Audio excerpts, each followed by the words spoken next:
Hi hello people எல்லாருக்கும் ஒரு மிகப்பெரிய வணக்கம். இப்போ இந்த வீடியோவில் யூத் படத்தோட ரிவ்யூவை தான் பார்க்க போகிறோம். யூத்ருன ஆழ்த்தோட்ட பூபதி, இது புது யூத்து. கென் கர்னாஸ் அவர் எழுதி இயக்கி நடிக்கவும் செஞ்சுருக்கிற இந்த படத்தை பர்வதா என்டர்டெயின்மெண்ட்ஸ் அவங்க ப்ரொடியூஸ் பண்ணியிருக்காங்க. ஜிவி பிரகாஷ் இந்த படத்துக்கு இசையமைச்சிருக்கிறாரு.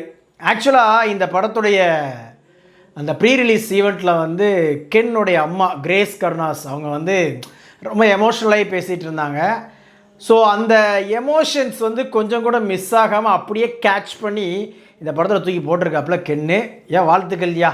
இந்த படத்தை எப்படி லிஸ்ட் அவுட் பண்ணலாம் அப்படின்னா, ஒரு ஜாலியான ஒரு படம் ப்ளஸ் ஒரு சின்ன மெசேஜ்.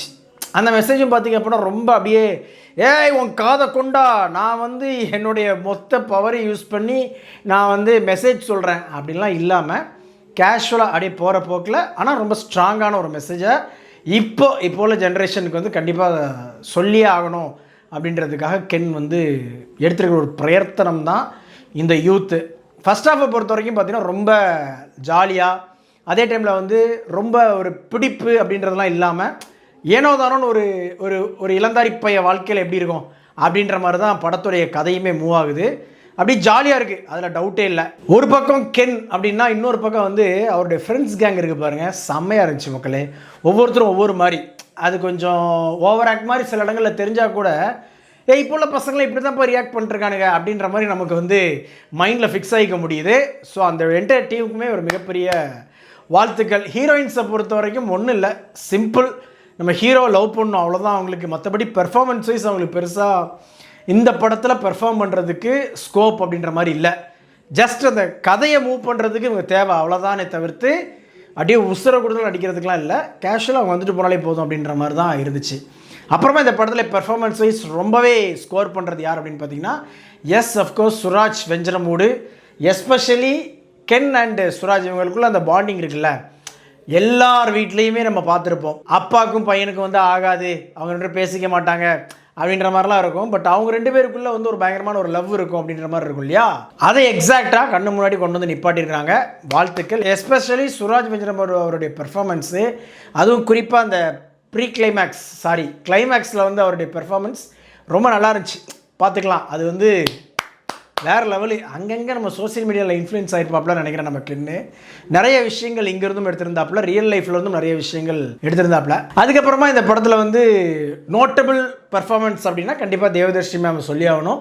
அவங்களுக்கு ரொம்ப இது கேக் வாக் மாதிரி தான், ரொம்ப கேஷுவலாக அவங்க பல இதுக்கு முன்னாடி பண்ண படங்களுடைய தாக்கமே இதில் நிறையா தெரிஞ்சுது. ஏன்னா அந்த மாதிரி அவங்களுடைய பெர்ஃபார்மன்ஸும் இருந்துச்சு.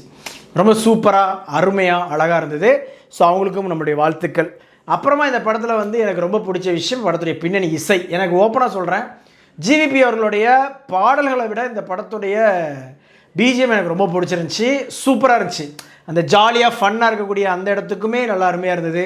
அதே மாதிரி கொஞ்சம் சீரியஸான இன்டென்ஸான சீக்வன்ஸ்லையுமே அவருடைய பிஜிஎம் நல்லா இருந்தது.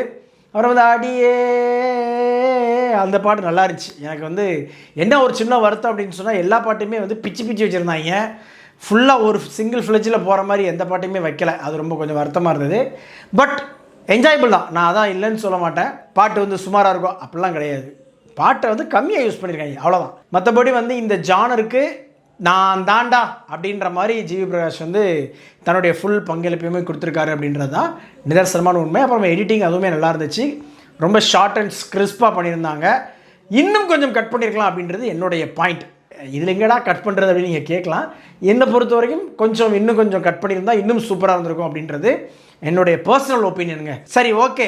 அப்போ இந்த படம் ஒரு ஃபுல் ஃப்ளெஜாக சூப்பரான ஒரு கண்டென்ட்டாக அப்படின்னு கேட்டிங்கன்னா, எஸ், நல்ல கண்டென்ட் தான். ஆனால் என்ன அப்படின்னா, இந்த ஸ்கூல் லவ் அப்படின்றத கொஞ்சம் க்ளோரிஃபை பண்ண மாதிரியே எனக்கு பர்சனலாக இருந்துச்சு. நீங்கள் ரைட்டு, கிளைமேக்ஸில் இப்படி ஒரு விஷயம் வச்சுருக்க போகிறீங்க, அதில் மாற்றுக்கிறதே கிடையாது. ஆனால் படம் முழுக்க நீங்கள் அதை க்ளோரிஃபை பண்ணிவிட்டு கடைசி அந்த கிளைமேக்ஸில் மட்டும் இப்படிலாம் பண்ணாதீங்கடா, பெற்றவங்க வச்சுருக்க லவ் தான் அப்படி அப்படின்றது அந்த 20 நிமிஷத்தை இங்கே நம்ம மக்கள் விட்டுருவான், தெருவோட காற்றோட விட்டுருவான். அந்த ஃபஸ்ட்டு நீங்கள் சொல்கிறீங்க பாருங்கள், மீதி ஒரு 2 மணி நேரம் அதைத்தான் எடுத்து வச்சு இங்கே நம்ம மக்கள் அதில் ஆட்டின் விட்டு விளாடுவாங்க அப்படின்றது என்னுடைய பாயிண்ட்டு. பட் இருந்தாலும் 10ல் ஒரு 2வது அந்த கடைசி 20 நிமிஷத்தை பார்த்து ரைட்டுப்பா நம்ம இப்படிலாம் இருக்கக்கூடாதே, நம்மளை கஷ்டப்பட்டு படிக்க வைக்கிற பெற்றவங்களுக்காக நம்ம ஏதாவது பண்ணணும் அப்படின்ற அந்த ஒரு தாட்டுக்கு வருவாங்க அப்படின்ற நம்புவோம். என்னை பொறுத்த வரைக்கும் இது நம்ம எஸ்கே அடிச்சிருந்தார் இல்லையா டான், அது மாதிரியான ஒரு படம், இன்னொரு வெர்ஷன் அப்படின்னு நம்ம சொல்லலாம். அதில் வந்து அப்பா, இதுலேயும் அப்பா தான். ஆனால் இதில் என்ன வித்தியாசம் அப்படின்னு சொன்னால் அதில் வந்து தனக்கு என்ன வருன்றதே தெரியாமல் நம்ம ஹீரோ அல்லாடிட்டு இருப்பாப்புல. இதில் வந்து நம்ம ஹீரோ வந்து எப்படியாவது நான் லவ் பண்ணி தான் கல்யாணம் பண்ணுவேன் அப்படின்றத மட்டுமே குறிக்கோளை வச்சு படம் முழுக்க ட்ராவல் பண்ணுறாரு. இதுதான் வித்தியாசமே தவிர்த்து அந்த எண்ட் ஆஃப் தி ஸ்டோரி, இந்த மாரல் ஆஃப் த ஸ்டோரின்னு ஒன்று இருக்குல்ல, அது வந்து ஆல்மோஸ்ட் ரெண்டுமே ஈக்குவல் தான் அப்படின்றது என்னுடைய பாயிண்ட். இந்த படத்துக்கு நம்ம ரேட்டிங் பார்த்தீங்கன்னா கண்டிப்பாக 5க்கு 3.75 கொடுப்பேன். ஒரு டெபியூ டைரக்டர் இந்த மாதிரி சேஃப் ஜோனில் தான் கண்டிப்பாக படம் எடுப்பாங்க. ஸோ அந்த சேஃப் ஜோன்லேயுமே இன்ட்ரெஸ்டிங்காக என்ஜாய்மெண்ட்டாக எப்படி வந்து ஆடியன்ஸை கனெக்ட் பண்ணி வச்சுக்கிறது அப்படின்றத கென் வந்து கரெக்டாக பண்ணியிருக்காப்ல அப்படின்றது நம்மளுடைய பாயிண்ட் ஆஃப் வியூ மக்களே.